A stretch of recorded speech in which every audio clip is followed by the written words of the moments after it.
اعوذ باللہ من الشیطان الرجیم بسم اللہ الرحمن الرحیم۔ آج کا ہمارا ٹاپک ہے جملہ اسمیہ کو سوالیہ بنانا۔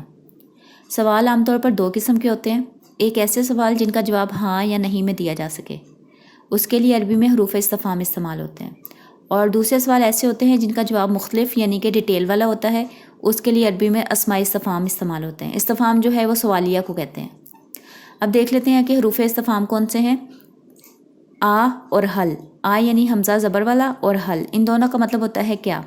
جیسے مثال کے طور پر میرا ایک سادہ جملہ اسمیہ ہے، خالد سچا ہے، اس میں خالد مبتدا ہے، سچا اس کی خبر ہے، تو اس کی عربی بنے گی خالد صادق۔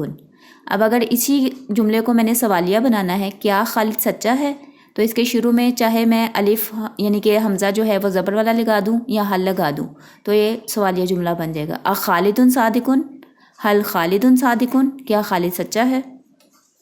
آئیں اب اسماء استفہام دیکھ لیتے ہیں، یہ ٹوٹل 9 ہے۔ سب سے پہلے ما، ما کا مطلب ہوتا ہے کیا، ما ہاذا یہ کیا ہے۔ نمبر 2 ہے من، من کا مطلب ہوتا ہے کون، من انتا تم کون ہو۔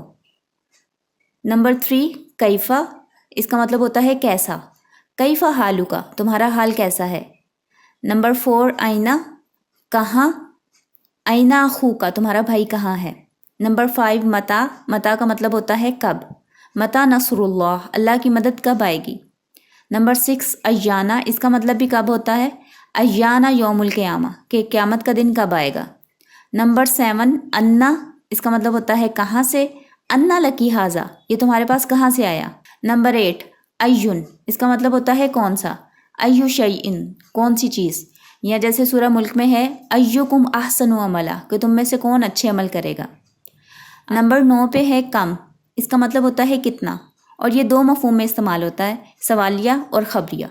سوالیہ کے لیے جب آتا ہے تو اس کا اسم واحد نکرہ اور حالت نصب میں آتا ہے، مثلاً کم کتاباً عندک کہ تمہارے پاس کتنی کتابیں ہیں۔ اور جب یہ خبریہ کے طور پر آتا ہے تو اس کا اسم جو ہے وہ حالت جر میں اور من کے ساتھ آتا ہے، کم ارسلنا من نبی فی الاولین کہ ہم نے کتنے ہی نبی بھیجے پہلے لوگوں میں۔ یعنی جیسے ہم اردو میں بھی استعمال کرتے ہیں کہ تمہارے پاس کتنی کتابیں ہیں، یہ تمہارے پاس کتنے کپڑے ہیں، یہ سوال کے طور پر ہوتا ہے۔ کئی دفعہ ہم حیرانی میں اور تعریف کے طور پر بھی کہتے ہیں کہ کتنا پیارا ڈریس ہے، کتنے اچھے کپڑے ہیں، تو یہ دونوں جو مفہوم ہیں یہ عربی میں بھی اسی طرح ہی آتے ہیں۔ تو یہ ہمارے اسماء استفہام تھے، یہ ہم لوگ جب بھی کسی جملے کے سٹارٹ میں لگائیں گے تو جملہ سوالیہ بن جائے گا۔